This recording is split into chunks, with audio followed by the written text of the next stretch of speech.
My name is Dheeran Param and I'm from 10th standard PSBB school. In that 10th standard board exam I got a Centum and it's all because of Akilan sir's guidance and the two mock test paper sir set பண்ணது. So and the 3 hours and the mock test paper எழுதினது it was very very helpful.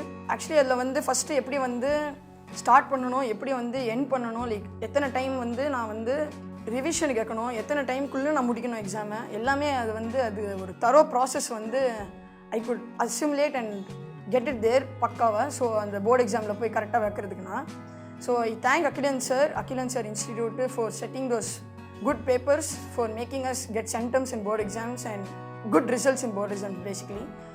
Actually நான் chart முன்னாடி first test paper எழுதினோடனே நான் சார்கிட்ட sir கொஞ்சம் ஈஸியாக இருக்குது sir இந்த பேப்பர் செகண்ட் டெஸ்ட் பேப்பர் கொஞ்சம் டஃப்பாக இருக்குங்கன்னு சொன்னேன் சார்கிட்ட அப்போது சார் சரிடா நான் பண்ணுறேன்னு ஒன்று அப்போது செகண்ட் டெஸ்ட் பேப்பர் நல்லா டஃப்பாக இருந்தது ஸோ நான் சார்ட்டு சொன்னது ஒரு விதத்தில் டஃப் பேப்பர் எழுதினா ஈஸி பேப்பர் ஈஸியாக அட்டன் பண்ணிடலாம் ஸோ அதனால் நான் சொல்லியிருந்தேன் அதுலேயும் நான் நல்ல மார்க் வாங்கினதுனால ஈஸி பேப்பரில் நான் ஈஸியாக சென்டம் வாங்கிட்டேன் இந்த போர்டு எக்ஸாமில் so it was very very helpful. So thank you so much Akilan sir, thank you so much Akilan Institute for giving this opportunity to write 2 mocks exams in this precious institute. நான் 12th standardலையும் உங்களோட கைடன்ஸில் centum அடிக்க பார்க்குறேன். So thank you so much for all your support and hard work in setting those 2 maths papers and helping us reach centums in our board exams. Thank you.